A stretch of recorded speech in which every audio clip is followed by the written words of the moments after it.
दीपम अचेत अपनी रोज की तरह एक गहरी नींद में, या यूं कहें कि अपनी एक जागती हुई दुनिया में सो रहा था।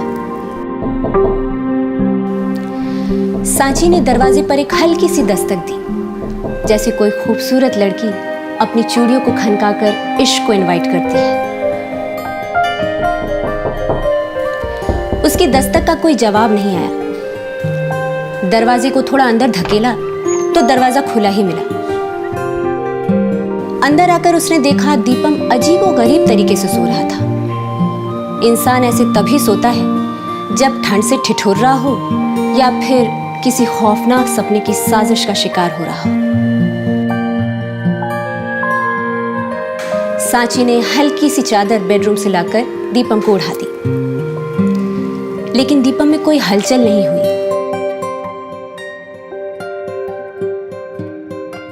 सांची ने थोड़ा इंतजार भी किया, उसकी तरफ देखती रही। चेहरे पर एक हंसी भी आई। ऐसा लगा जैसे एक पाक साफ रूह ने रूह को निहारा हो और बस एक दुआ बनकर मुस्कुरा दिया हो।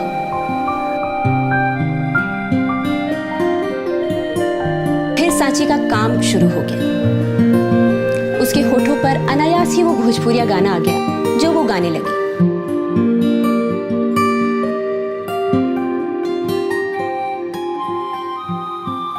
किचन के आसपास का काम निपट चुका था।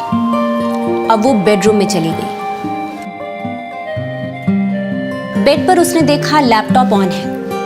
उसने चाहा कि लैपटॉप ऑफ कर दे, पर लैपटॉप की स्क्रीन पे एक इमेज देखकर रुक गई।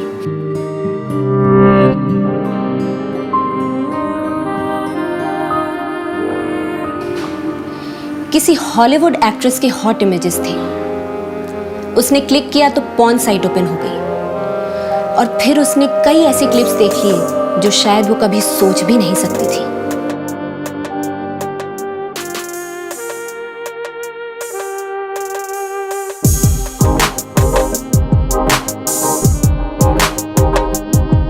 उसने लैपटॉप बंद नहीं किया, बस चुपचाप अपना काम करने लगी, लेकिन अपने अंदर हो रहे कंपल्सिव रिएक्शन को कंट्रोल नहीं कर पाई। बार बार वीडियो क्लिप्स उसे दिखाई देने लगे। बार बार वो भोजपुरिया गाना उसे सुनाई देने लगा और बार बार दीपम को भी अपने बेहद पास महसूस करने लगी।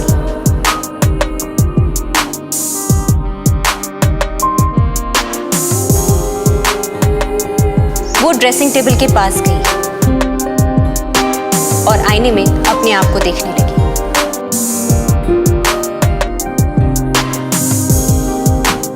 एक बार दुपट्टे को हटाकर उसने अपने आप को देखा।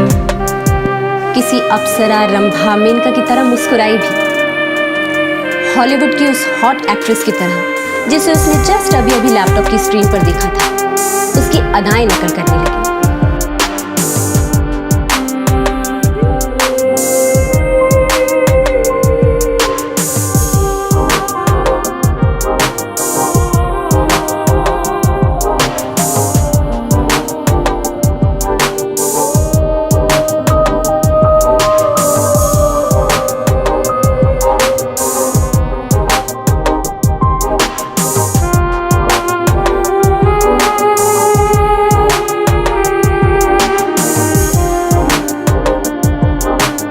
जाने कितने लम्हे बीत गए।